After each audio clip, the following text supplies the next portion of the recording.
Hey everyone, welcome to This Explainer. I am absolutely pumped to have you here today because, well, we're looking at one of the most stunning character reversals in all of human history.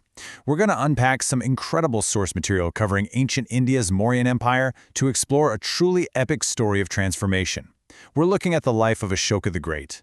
This is a guy whose life literally altered the global religious landscape forever. Okay, let's dive right into this. What actually happens when the most ruthless conqueror in the ancient world suddenly, develops a conscience? I mean, throughout history, we usually see conquerors who start in blood and end in blood. But Ashoka's story, it gives us this dramatic before and after that just defies all historical norms. To really grasp the magnitude of this transformation, we've got to first understand the chaotic, violent world that forged him. Section 1. A World of Conquerors. So, the 3rd century BC was notoriously violent. We're talking about an era of titanic clashes and massive power vacuums stretching from the Roman Republic all the way to the edges of Asia. In 326 BC, Alexander the Great crosses the Hindu Kush Mountains and enters India. Now, even though his army mutinied and forced to retreat back to Babylon, his brief little visit completely destabilized northern India. And that power vacuum? It was the perfect opportunity. Just 6 years later, in 320 BC, Chandragupta Maurya used the geopolitics and warfare tactics he picked up from Alexander's invasion to conquer this huge territory, setting up the mighty Mauryan Empire. Fast forward a few decades to 270 BC, and his grandson, Ashoka, is crowned emperor. Section 2. The Rise of Ashoka, a Ruthless Anti-Hero. When we think of Ashoka's legacy today, we usually think of peace. But early Ashoka, definitely no peaceful monk. He was a ruthless anti-hero, shaped entirely by that violent era we just talked about. As an unexpected heir, born to a commoner mother while the favored crown prince was the son of a royal princess, he literally had to fight for everything. At just 18 years old, they send him off to the distant city of Taxila to crush a rebellion, which he does swiftly. Then, when his father dies in 274 BC, Ashoka doesn't just casually inherit the throne. Nope. He fights a brutal, 4-year civil war against his own brothers. He seized the capital and the throne by sheer force and bloodshed, proving his utter ruthlessness to secure absolute power against all odds. And his ambition absolutely didn't stop at the throne. Ancient Indian rulers were just obsessed with this title, Chakravartin, meaning the King of Kings. Ashoka was no different. He pushed a relentless policy of warfare and expansion. The logic behind it was highly practical but incredibly destructive. You see, the empire's main revenue was taxes, so more land meant more taxes. Simple, right? Well, it also meant more administrative and military expenses to hold that new land, which, you guessed it, required even more taxes and even more land. It was this endless, violent cycle just to fund his massive armies and secure total supremacy. Section 3. The Bloodbath of Kalinga. Well, this endless cycle of violence was bound to hit a breaking point.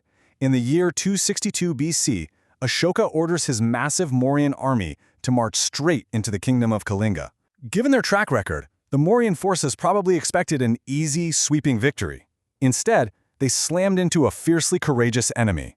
It became a tough, incredibly grinding conflict. In the end, Ashoka didn't win because Kalinga formally surrendered. He won because the sheer carnage of the battle was so absolute that there was literally no one left to fight.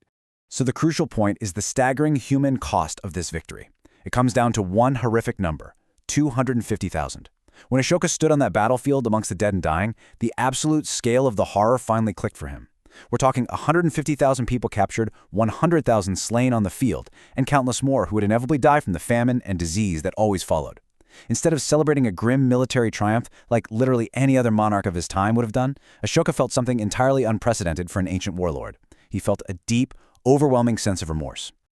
What's truly profound about this admission is that we have it directly from Ashoka's own rock edicts, which he had carved into massive stone pillars and cliff faces for his people to read. I mean, just think about the sheer logistical improbability of that for a second. Organizing entire teams of ancient stonecutters to meticulously chisel a personal apology across a whole subcontinent in multiple languages. He publicly admitted his remorse, openly acknowledging the tragedy of the young sons left without fathers and the mothers robbed of their families. For a victorious, absolute ancient monarch to publicly declare that even a fraction of the violence he caused is regrettable, it's completely unheard of.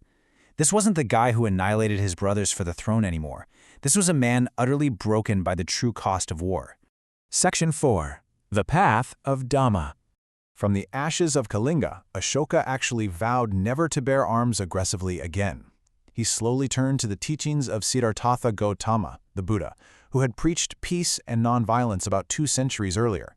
The transformation of his administration was stark, almost movie-like in its immediacy. His early rule had been completely defined by material gain, endless taxes, violent conquests, and pleasure trips for hunting.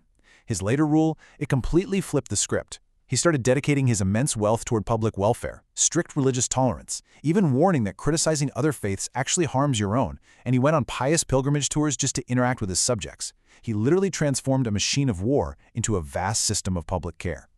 He codified these values into what became known as Ashoka's Dharma.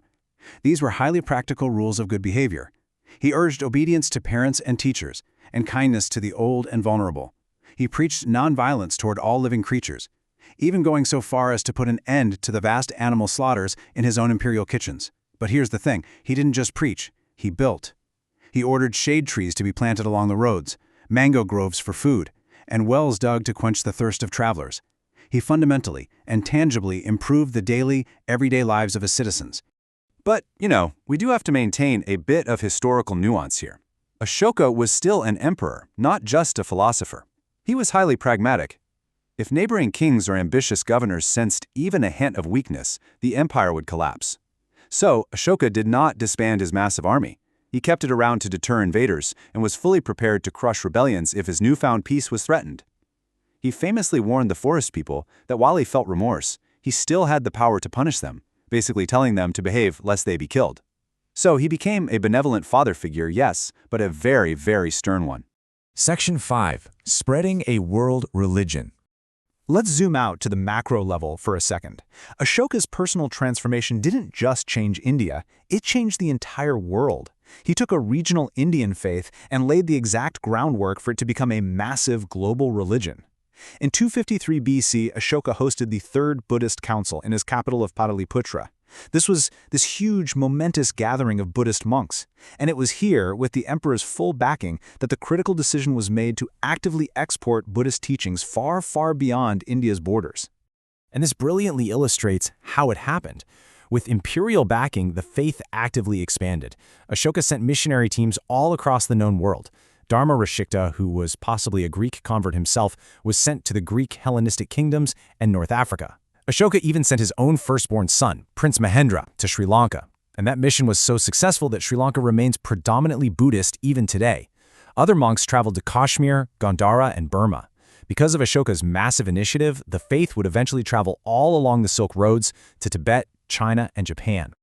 When Ashoka died in 232 BC, at the age of 72, he had ruled for an impressive 38 years. Now, while his Mauryan Empire would gradually decay and fall apart just a half-century later, his legacy is perfectly captured by the writer H.G. Wells, who said, "Ashoka shines and shines brightly like a bright star among the thousands of other kings and majesties, even unto this day." His earthly empire eventually fell, sure, but his impact on world religion, human morality, and the whole concept of a welfare state, that is completely immortal. Ashoka himself declared that the finest conquest is the conquest of right, and not might. So looking at his epic legacy, what do you think? Does true power lie in the might of conquest or the right of compassion? It's a fascinating question to chew on, and Ashoka's life is perhaps the greatest case study in history to help us answer it.